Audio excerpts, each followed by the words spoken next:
ನಮ್ಮಲ್ಲಿ ಪದವೀಧರರ ಕ್ಷೇತ್ರದಿಂದ ಆಯ್ಕೆಯಾಗಿರ್ತಕ್ಕಂಥ MLCಗಳದಾರ.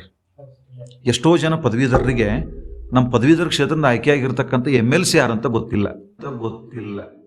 ನಿಜವಾಗ್ಲೂ ಇಲ್ಲಿ ದೊಡ್ಡ ಮಟ್ಟದಲ್ಲಿ ಧ್ವನಿ ಎತ್ತಬೇಕು. ನಾವು ಇಲ್ಲಿ ರೋಡ್ ಮೇಲೆ ನಿಂತ್ಕೊಂಡು ಮಾತಾಡಿದ್ದು ಹೋಗಿ ಸರ್ಕಾರಕ್ಕೆ ತಲುಪಲ್ಲ. ಅಧಿವೇಶನದಲ್ಲಿ ಪದವೀಧರರಿಂದ ಆಯ್ಕೆಯಾಗಿರ್ತಕ್ಕಂಥ MLC ಧ್ವನಿ ಇದ್ದ ಅಂದರೆ ಅದು ಸ್ಟೇಟ್ ನ್ಯೂಸ್ ಆಗ್ತದೆ. ಹೌದಾ? ನಮ್ಮಲ್ಲಿ ಇಲ್ಲೂ ಕೂಡ ಮಿಸ್ಟೇಕ್ ಇದೆ. 3 ವರ್ಷ ಪದವಿ ಮುಗಿದು 3 ವರ್ಷ ಆದಂಥ ವಿದ್ಯಾರ್ಥಿ ಪದವೀಧರರ ಕ್ಷೇತ್ರದಲ್ಲಿ ಮತದಾನ ಮಾಡೋದಕ್ಕೆ ಅವಕಾಶ ಇದೆ. ಹೌದಾ?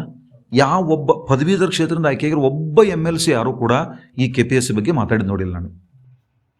ನಿಜ, ನಾನು ನೋಡಿಲ್ಲ ಸರ್.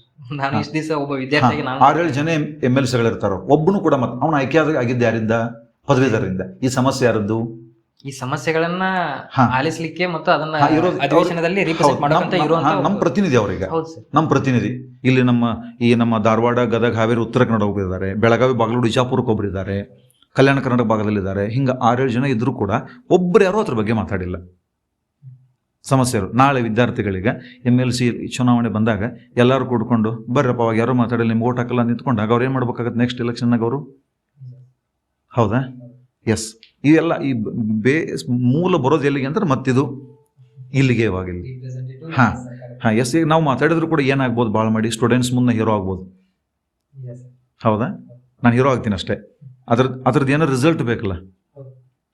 ರಿಸಲ್ಟ್ ನನ್ನ ಮೇಲೆ ಒಂದು ಕೇಸ್ ಹಾಕ್ಬೋದು, ಮತ್ತೇನು ಮಾಡ್ಬೋದು. ನಾವು ಸ್ಟೂಡೆಂಟ್ಸ್ ಮುಂದೆ ನಮ್ಮ ಪರವಾಗಿ ಮಾತಾಡಕತ್ತಾರಪ್ಪ ಅಂತೇಳಿ, ಬಟ್ ಅದ್ರದ್ದು ರಿಸಲ್ಟು ಏನೂ ಬರಲ್ಲ. ಇವಾಗ ಇಲ್ಲಿ ಏನೂ ಬರಲ್ಲ. ಆ ರೀತಿಯಾಗಿ ಪರಿಸ್ಥಿತಿ. ಈ ಕೆಲವು ಜನ ಯಾರೊಬ್ಬ ಒಂದು ಸಂಘಟನೆ ಕಟ್ಕೊಂಡು ಹೋರಾಟ ಮಾಡ್ತಾ ಇದ್ದಾರೆ ಅಂತಂದರೆ ಕೆಲವು ಜನ ಸಪೋರ್ಟ್ ಮಾಡಿದ್ರೆ, ಇನ್ನು ಕೆಲವು ಜನ ಅವ್ರು ಕಾಲಿಲಾಕಂತ ಅನ್ನೋದಾರೆ. ಅಬ್ಸರ್ವ್ ಮಾಡ್ರಿ ನೀವು.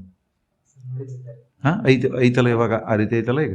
ಎಸ್, ಆ ಕಾರಣಕ್ಕಾಗಿ ಇದು ಚೇಂಜ್ ಆಗ್ಬೇಕಂದ್ರೆ ಸ್ಟೂಡೆಂಟ್ಸ್ ಚೇಂಜ್ ಆಗ್ಬೇಕು. ಇವಾಗ ಸ್ಟೂಡೆಂಟ್ಸ್ ಎಲ್ಲಿ ಈಗ ಯಾರು ನಮ್ಮ ಪರ ಅದಾರಲ್ಲ ಅವ್ರ ಪರ ನಿಂತ್ಕೊಂಡ್ರು ಅಂತಂದರೆ ಡೆಫಿನೆಟ್ಲಿ ಏನಾಗುತ್ತೆ,